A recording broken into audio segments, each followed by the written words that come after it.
Demon's Souls is probably the most punishing game in the Souls franchise, with checkpoints only unlocking after beating a boss, and the consequence for dying being the harshest it's ever been. Knowing all this, I thought it would be a good idea to restrict all actions tied to the stamina bar, but that's not all. In addition to not being able to roll, run, block, or swing weapons, leveling up is prohibited as well. If stamina is ever used accidentally, we must immediately respawn and try again from the last Archstone. With those rules in place, it's time to answer the question that nobody asked. Is it possible to beat Demon's Souls at Soul Level 1 without using stamina? For those unaware, I've done a similar run in Dark Souls 2. You aren't required to watch it, but I will be making references to that video in this one. The reason I felt the SL1 restriction was necessary here and not in Dark Souls 2 is that zero stamina runs have become more restrictive in each successive entry of the Souls franchise, with Demon's Souls having the most options for your stamina-free diet. Not to mention, spells are so busted in this game that most Magic players have probably never touched the circle button in their lives.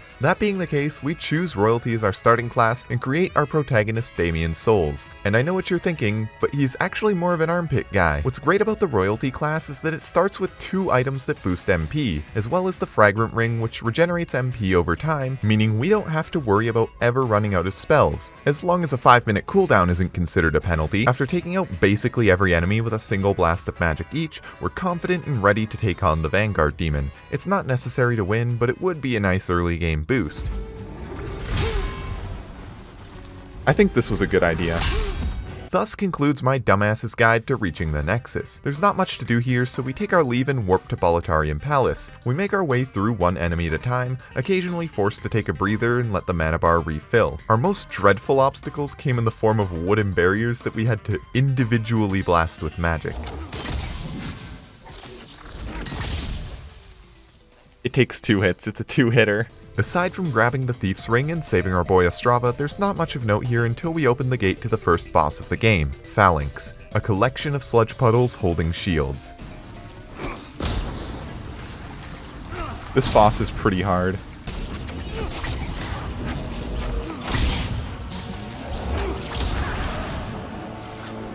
Whew!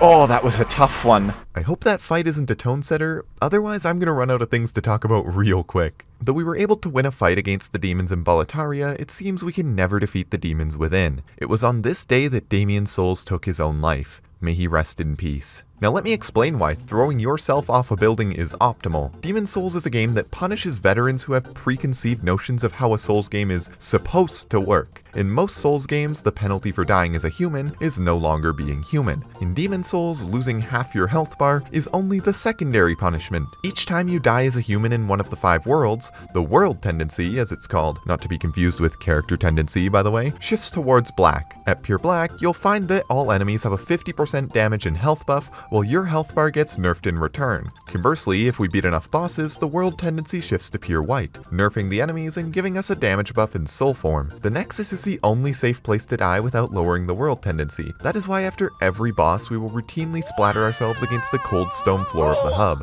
Now that we've unlocked the other Archstones, we warp to World 3, the Prison of Hope. Here we grab a Ring of Magical Sharpness to boost our damage output, and proceed all the way to a bridge with an arrow trap. It looks kinda scary, so we just grab the Warden's Key and get the hell out of there. Moving on to World 2. This world features a lot of tall boys with big sacks, and it's our job to empty their sacks, as we'll need the contents for later. We continue our route through the smithing grounds, safely taking out most enemies from range, with the only ones posing a threat being the Fat Officials, which is their actual canon name. Eventually, we make it to the big spider boss. It may look like I'm getting my salad tossed here, but this is what winning looks like apparently. It was a very tricky balance to strike. If we got too close, the web attacks were unavoidable, while if we were too far, our magic wouldn't quite reach. This led me to just heal spam through everything, beating the boss on the first try. The award for hardest skeletons in the entire franchise goes to this game. They spin dash directly at us, and if they manage to close the gap, that's GG, meaning we have to finish them quickly or bait them around a rock or something, which is trickier than it might seem at first. There's a pair of skeletons on the stairs who attack simultaneously, one with a bow and one with its spin dash. We can equip the Thief's Ring and take out the guy with the bow, then bait the other one around the edge of the stairs. Once again at the top of the stairs, we meet 2 more skeletons who we can again bait around this small ledge. Now we finally take our revenge against the Vanguard Demon who killed us at the start. He doesn't even realize he's being shot. I'm so good at this game. After a brief trek along the cliffside, we challenge the area boss, the Adjudicator. This boss was way harder when I played a melee-only build. We keep jiggle-peeking him as he tries and fails to lick us repeatedly. He dies cursing the design constraints of his own boss fight, and Damien dies cursing the constraints of his own skin. May he rest in peace. We head back to Stonefang Tunnel in search of some upgrade materials, but accidentally fall down a one-way path straight to the Flamelurker boss with 18,000 souls in hand. I was worried this might be one of the harder fights, so I already had a plan going in, but there was no way to know if it would actually work. With the Thief's Ring equipped, we step into the arena. Now, some of you might foolishly believe that Demon Souls is an action RPG, but this isn't true. By the end of the video, you will come to realize that Demon Souls is, in fact, a stealth game. Case study number 1. In order to lose aggro from the boss, we baited around these bones near the edge of the room. If the boss can't maintain line of sight with the player, it will quickly give up and walk away. This is a niche, little-known mechanic called Goldfish Tendency. From here, we play a game of cat and mouse with the Flamelurker, and every single time he charged around the pillar, I could feel my cortisol levels rising. Things got even more tense when a viewer offered 5 gift subs if I beat it this attempt. Of course, since I'm a rational and level-headed guy, I kept my composure and didn't do anything reckless. No, you bet yes. Okay, I think he dies from the next one, so I'm getting greedy for sure here. 1 and 2.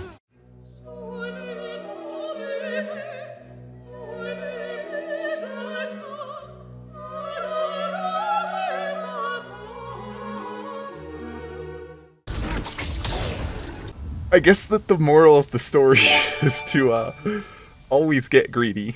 Unfortunately, 5 gifted isn't enough to keep out the intrusive thoughts, and Damien once again takes the mortal plunge. May he rest in peace. We spend a bit more time in Area 2 farming for hardstone when we encounter Patches. Noticing he's in imminent danger, we shoot his would-be assailant, delivering him from harm. With that out of the way, we head back to the Shrine of Storms and make our way. Traverse. Complete the walk through. You know what? Fuck this. Back to Boletaria. We approach a bridge guarded by a big red dragon who makes it his hobby to routinely bombard it with flames. There's nothing else to do here besides nut up and walk like our life depends on it. Honestly, I'd like to believe that if I took a better path, I might not have gotten hit at all there. Fee, fi, fo, fum. I smell the scent of casual scum. Well, boys, looks like we got ourselves a live one.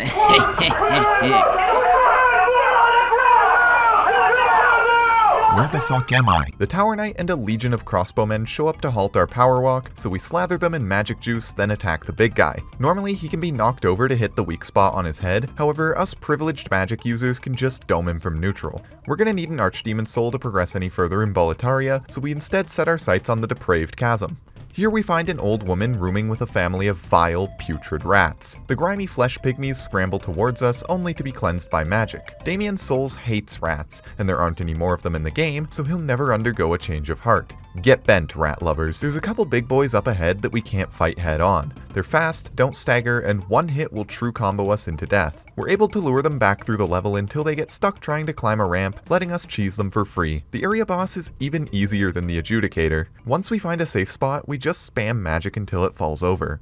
Now for the fun part, the Swamp of Sorrows. I imagine Miyazaki and the crew laugh their asses off each and every time they put one of these swamp areas in a game. They smile gleefully to themselves, aware of the suffering they've inflicted, yet never witnessing firsthand the victims of their maleficence. It takes about 3 straight minutes of walking unopposed through the shit puddle just to reach the first enemies, where a single misstep can send us all the way back. There's a group of enemies guarding the first fog wall, including one of those big guys from earlier. Normally they'll detect you if you try to walk by them, but we're able to equip the Thief's Ring and slip past unnoticed. After fighting our way across the precarious scaffolding, we arrive at a very familiar scenario. 2 big guys guarding yet another fog wall. It looked like they'd see us if we tried to go to the right, so instead we go the long way around, only to learn the hard way that sometimes nobody cares if you just spent the last 10 minutes of your life trudging through mud, because you will do it again. Unfortunately, this obstacle requires us to think, so I came up with a plan to lure the group away using soul remains. They take the bait and we sneak by with 0 enemies in pursuit. Next, we have to navigate the streets of London, and I played through this entire section like it was a horror game. For context, here is what just one of these enemies did to me in the previous area. I knew the consequences of dying here, and what felt like an unhealthy dose of paranoia turned out to be completely warranted, because every few steps a random enemy would suddenly aggro onto us from seemingly nowhere. With the last of the jump scares behind us, we enter the boss room and, win. First try? Somehow the dirty colossus of all bosses has been the most engaging and challenging so far. Upon returning to the Nexus, Damien went exploring for items and in the process slipped and suffered a fatal fall. May he rest in peace. Next up is Maiden Estrella. This battle is tough because each time we approach Estrella to give her a taste of the Dark Ages, we're intercepted by Garl Vinland Saga himself. But this is a trivial matter since he just sits there and takes hits without fighting back. Oh. Well, we can bait him into lowering his shield and... Oh. Since Maiden Estrella is much more susceptible to murder, we target her instead. The idea is to find a spot where we can safely snipe her without having to deal with Garland Vin.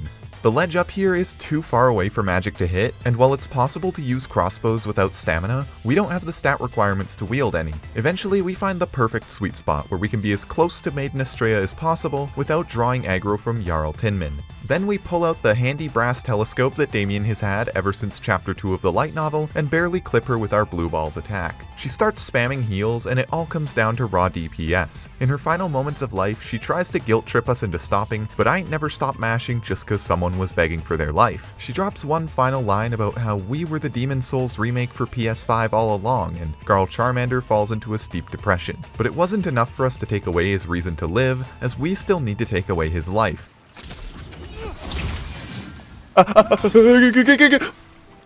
Which we will do some other time, because he's kinda scary. After realizing he just manually divorced the last loving couple in the land, Damien's soul succumbs to his self-loathing. May he rest in peace. Thus far, we've been walking around in light armor because I assumed we'd be able to walk faster with less equipment weight, much like how it was in Dark Souls 2. After a quick test, I determined that this is not the case, and though my methods were admittedly unscientific, there seems to be no noticeable difference in movement speed. Like I said earlier, Demon Souls is a game that punishes veterans for having prior game knowledge. We head back to the Swamp of Scarlet Rot to finish off the Ghost of Christmas jank, but our magic hardly even scratches him. For this, we'll need to abuse the Poison status effect, and the most consistent way to do that is through the Poison Cloud spell. We head back to the Prison of Hope to free the man known as so he can teach us his doo-doo magic.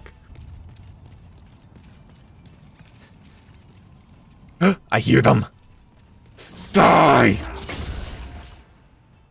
Stay under the surface where you belong. Right before the Fool's Idol boss fight, we grab the keys for Frick's cell and talk to a skinwalker who insists that he won't cause us any trouble. We of course believe him because why would somebody lie? After defeating the Fool's Idol, he laughs at us and soft locks the fight, and it quickly dawns on me that this bit was not worth it in the slightest. I fought the boss 3 times despite winning twice. That aside, we go back to save Frick, and only then do I realize there's another spell tutor besides him that we can learn spells from. But can you really blame me for this lack of basic game knowledge? Magic builds are cringe. Either way, we've got the Poison Cloud spell, so we return to dispose of Carl Finland once and for all. In Demon Souls, enemies won't react at all to being poisoned, so we're safe to sneak up on him and spray green mist everywhere. Stealthily, of course. The one problem with this method is that there is nothing to do except wait while his health bar drains at a snail's pace, so in the meantime we pull up Pokemon Showdown and fire up some Gen 5 random battles. Our opponent has an unfavorable matchup into Swellow, so predicting a switch we U-turn out to gain momentum and end up popping his Dragonite's multi-scale cherry. My opponent gets greedy with Dragon Dance, so we take a KO with Slowking's Ice Beam. They bring in Wormadam and we switch into a Pokemon whose name I forgot. Can somebody remind me what this Pokemon's name is? To avoid a Toxic. We then pivot into Volcarona, who has a 4x super effective Fire-type move. Predicting another switch, we set up a Quiver Dance boost. Our opponent forfeits after his dad walks in with the belt, netting us an easy win. Much like how that rando failed to Toxic Stall me, we end up having a slight hiccup Toxic Stalling Charles England, as the Poison Mist wears off and we have to proc it again. Very demanding of my time and focus, to be honest. Anyways, we've got time for one more round, this time against a viewer.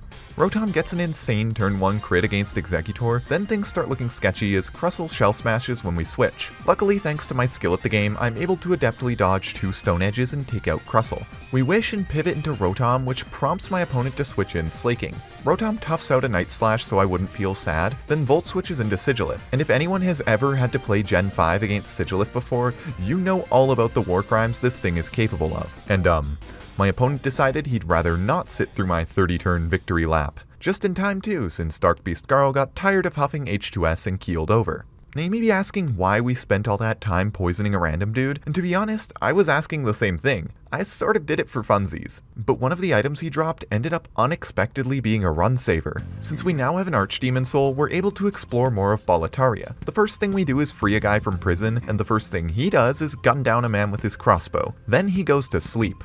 I can tell we're going to be friends. We loot the bloody iron key off the fat official he slaughtered, then use it to unlock the tower where we acquire the Ring of Magical Nature. We're now able to equip 2 spells, and if Bluepoint Games had a shred of integrity, they wouldn't have patched out the extra spell slot glitch that lets you unequip the ring and keep the extra spell slot. Time for the next boss fight, our final battle against the strongest fat official.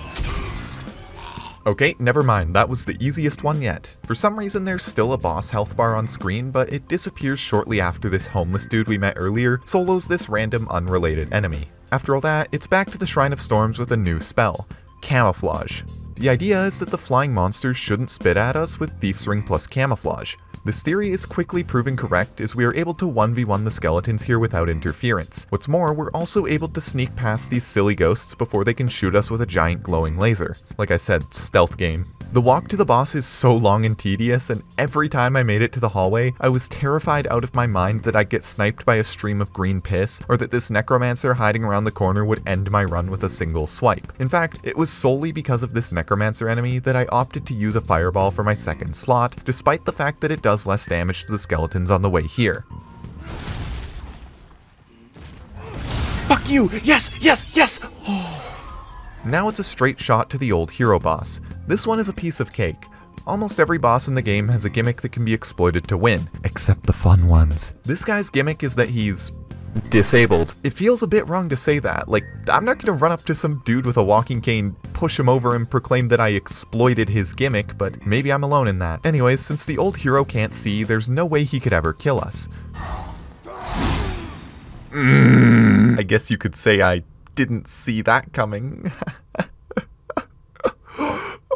So if we don't want to get flattened, it seems like we're going to have to stay as far away as possible when dealing damage, which makes the fight require marginally more skill and a lot more time. A viewer suggested that we try to reason with him, so we tried communicating with sign language, but for whatever reason, he refused to look at things from my point of view. So much for seeing eye to eye. Out of options, we blast him with one final fireball. I would say that he spent his last moments seething, but that would imply that he could actually see a thing to begin with. To think none of this would have happened if he'd just turned a blind eye to our trespassing. Though much like the release date of this game, I guess you could say that hindsight is 20/20. Did I mention the old hero is visually impaired? Going into the Storm King boss fight, I was a bit worried. My fear was that we would be unable to avoid the Storm King's attacks in the second phase of the fight. That fear ended up being very correct. For the most part, the barrage is undodgeable, or at least very hard to dodge without rolling. In order to win, we'd need a strategy to hide from the onslaught, but for now we had to deal with the little guys. This part is actually kind of fun. We're strong enough to one-shot them, and we can weave through all their attacks like it's a bullet hell. So we wait for a small window, fire some magic, and repeat. Once enough of them die, the big boy comes out. Pay attention because this strat might be a little too convoluted to follow. First we go behind this wall, then we stand there. Once the Storm King is done attacking, we step out and shoot. Our magic has exactly enough range to hit him and chunks his health bar considerably. After a couple strafe runs, we shoot down the UFO, giving us another Archdemon Soul, and a very important one at that. Earlier in the run, I spent a bit of time farming materials to upgrade a short sword to +8, and now we're able to fuse the Storm King's soul with that sword and forge the Emporium blade, which considerably boosts all outgoing damage when we're below 30% health. When combined with the Clever Rat's Ring, which does almost the same thing, and the Ring of Magical Sharpness, we can boost our spell power by 188%, I think. I don't actually know if the Ring of Magical Sharpness stacks additively or multiplicatively. I'll leave that one to the virgins in the comments. Either way, this damage buff is Completely worthless, at least for our next fight against the Dragon God. And for that matter, every single available tactic we've been using up until now is completely invalidated by this scaly cockmuncher. Admittedly, I didn't fully understand the gimmick of the fight on my first playthrough, and the last thing I wanted to do was learn it now. At first I tried defense stacking with magic, but he one-shots us anyways. After getting crushed several times, I finally decide to give in and play by the boss's rules. He apparently has several blind spots scattered around the walkway, from which he will neither see nor attack the player. And that's good and all, but for the last little stretch before the ballista, there is no such cover, and we just have to hoof it as fast as possible, which really isn't an option. We get so close, but every time without fail, he moves his hand and clips us, sending us back to the last archstone. This is around when I learned about the second chance miracle, though unfortunately it requires 2 miracle slots, so there's no way we could ever equip it. Unless... If you still remember, earlier when we killed Varl Ginland's evil ghost, he dropped the Vinland crest. Some people would argue that approaching a woman with definitive proof that you murdered her brother wouldn't exactly make the best conversation starter, and those people will receive no bitches, but more importantly, no ring of devout prayer. The conditions for this event are pretty specific, and I promise I'm not making this up, this is really just how the game is. For Selin Vinland to appear in the middle of this godforsaken swamp and give us the ring, we need White World tendency and at least 10 faith. With the ring equipped, we're able to cast Second Chance, but it still took me a while to figure out the best timing to slip by the Dragon God's hand. Eventually, we're able to get an attempt where we barely get clipped by his hand, but still manage to slip by. We fire the first ballista and chip away at each bit of rubble while hiding safely behind the nearest available pillar. This gets a bit sketchy towards the end, as we're only barely able to clip this pile of rubble from safety. Then we have to initiate a mad speedwalk to the end before getting engulfed in flames. We're able to make it, fire the second ballista, and at this point it's pretty much GG. The Dragon God falls helplessly, waiting for us to come finish it off.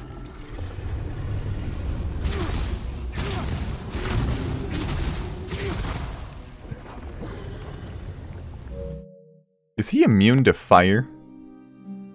Okay, let's run it back. Same strategy, different spell. This challenge helped me fully understand the mechanics of the fight, and with this deeper understanding of the game's design, I've grown to respect Demon's Souls more for what it is, and I've gained an appreciation for Psych! Garbage fight, garbage game. Why the hell couldn't Bluepoint have remade Dark Souls instead? This is the part where the run actually gets fun, since we can now use that broken Morium Blade plus Rat Ring combo to 2-shot all the gargoyles here that would normally take about 8 hits each. To clarify, this is a 2-shot with our second weakest spell. To get our health into the 30% range, we repeatedly smash our kneecaps on this staircase and proceed to clean sweep the entire area. This new Harry Potter game goes kinda hard, you guys. Comment down below which house you think Damien would be in. We fight our way through Bloodborne Town, then cut down this giant chunk of amorphous flesh, opening the path to challenge the Maneater boss fight. Now I have to put an epic disclaimer on this part of the video, because my plan to beat both Maneaters was profoundly epic. Stacking as much damage as possible, and wielding fire because that's what they were weakest to, the idea was to just run in and burst the Maneater down with raw DPS, and this surprisingly worked. About 10% of the time. The other 90% I had to respawn and spend a regrettable portion of the best years of my life just setting up Morium Blade and walking back to the boss fight. And as patient as I am, the endorphins I received from melting the health bar of a late game boss with a level 1 magic build wasn't enough to counteract the mind-numbing monotony of the 6-minute walkback and Morium Blade setup. So after about an hour of playtime, which equates to about 30 seconds worth of boss attempts, I started closing out of the game every time I died. This would spawn us back before the fog wall every time, allowing for quick retries of the boss. There's an argument to be made that this is panacea for the weak gamer blood that courses through my veins, but my rebuttal to that is that I'm playing Demon's Souls. Please just let me have this. You'd think that getting a bunch of attempts in rapid succession would mean that we beat it shortly after, but no, because this fight devolves into pure RNG. Even on attempts where we had the lineup perfectly and hit every fireball, we would still sometimes lose anyways. The only way to beat the first Maneater was if it happened to use its useless attack, and if at any point it crouches down to charge, we might as well be watching a cutscene, because it has already killed us. It was frustrating to say the least, because sometimes, even after beating the first Maneater, the second one would show up too quickly and corner us, but after dozens of attempts, Lady Luck finally showed her favor. It's a Maneater Wednesday, baby.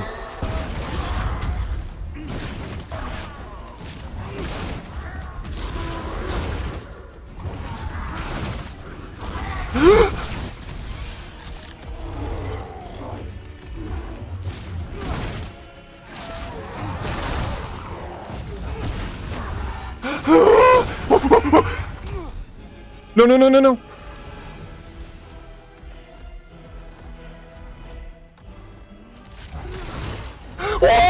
I was getting very sick of this, and it began to dawn on me that even if I did win, the only thing it proves is that I rolled the dice enough to get lucky. We needed a more consistent way to beat this fight, one that wasn't vulnerable to the vitriolic tendencies of RNG. Someone mentioned that it's possible to cheese the AI by hiding under the staircase, but obviously this was useless information if we can't get past the Maneater to begin with. Then I had an idea. Thief's ring in hand, we step inside for the moment of truth.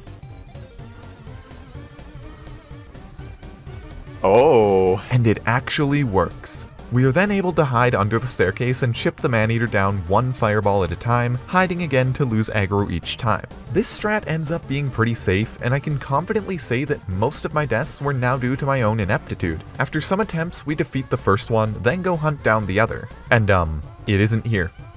It must have gotten bored of waiting, because I legitimately couldn't find it anywhere, so GG, I guess. Next attempt, we find the second Maneater desperately trying to escape from its own awful boss fight. I like to believe that he was successful last time and went on to live his best life. This time around, he'll be living his best death, because if I'm stuck on this fight any longer, I might lose my mind. Last boss of the area is the guy with the head. I could elaborate more, but if you've played any Souls game, you have undoubtedly seen this headwear before. I decided to bring the weakest spell in the game to this fight because I thought the mobility would help, but watching it back I feel it's my moral obligation to put clown music over this footage. After a hard lesson learned, we return and fight him with an actual spell this time. Despite how short this fight was, it still ended up being pretty tense, especially right at the end where he tried to finish us with the 4-frame jab connect into kill confirm combo. At this point, there was only one boss remaining in the entire game, Old King Allant. But let's not get ahead of ourselves, because if we even want a chance at fighting him, we'll somehow need a way past this massive blue dragon, whose sole purpose it is to spray fire across the ramparts. With how frequently he breathes his spicy nacho dust, there's absolutely no way to cross in time, and our magic just barely lacks the range. Unless... Oh! You guys. Oh, GG. After blasting the blue dragon with a dozen blue balls, it finally skedaddles. But this was only a temporary solution to a problem we would encounter again very soon. That is to say, he moved over about 30 feet and is now door camping the castle. Our homeless friend from earlier decides it's a good idea to take on the dragon himself, so he walks into the flames and falls down a lot of times. As much as I admired his determination, it was clear that his solution wasn't the one we needed. For some reason, the dragon doesn't care about anything but bathing that hobo in flames, so we get a free pass. Now we should really count our blessings and challenge the boss while we can, but maybe, just maybe, we can fix him. We're barely able to line up a shot that connects with the dragon and beam him out of existence. We go to talk to our pal whose life we just saved, but it seems like this isn't the only dragon he's been chasing, if you catch my drift. The fire breather to me. The light shine upon my lord, the proletariat. You did good. You did good. He then passes out on the spot as if he isn't sitting in a hellscape surrounded by charred cadavers. What a character. Just inside, we find Estrava sitting alone on the stairs. He gives us a worthless key and dies of indigestion on the spot. May he rest in peace. We've done it. The final boss is only a single comically long elevator ride away. Whether or not it's possible to beat Demon Souls without stamina at soul level 1 all comes down to this encounter. With a fireball in one hand and second chance active, we step forward into the final battle. This is gonna sound pathetic, but one single death was all it took to convince me that this was impossible. In addition to having several attacks that can't be strafed, they all have an extra delayed wind slash, which completely invalidates second chance. So as shameful as it is, I had no choice but to resort to the depths of depravity. We equip the Thief's Ring, we equip the Poison Cloud, and we do things the lobotomite way. If this is disappointing to watch, just imagine how I felt. I waited so long to play Demon Souls, spent all that money on a PS5, for this? I'm in college right now, and I had to choose between this and food. I imagine if you've made it this far, you've been enjoying, or completely zoned out, or maybe you just skipped to the final boss to see if it was possible, in which case, fair, and you really didn't miss much either. But now I'm gonna do the YouTuber thing, where I ask you to like, comment, and subscribe, because if this video doesn't perform well, I don't think I could sleep at night. Also, if you're trying to flex how much disposable income you have by throwing money at an internet stranger, my Patreon is in the description. This boss health bar is kinda taking a while to drain. Almost long enough for, say, a couple games of Pokemon Showdown, baby. Uh-oh, it's showdown time. We lead with Corsola into the opponent's Infernape, then swap to Xatu, predicting a close combat. They also swap into Simisage, and our Thunderwave backfires harder than when— Thus concludes my 2-hour metagame analysis on the RBY Mandela Cup featuring Gorachu. Oh hey, the boss is dead. Guys, I did it! I beat the final boss of Demon Souls. Holy shit, you guys. I beat the final boss of Demon Souls at SL1 without using any stamina at all. You guys, this is insane. Anyways, I think I'm gonna go with Wild Charge here.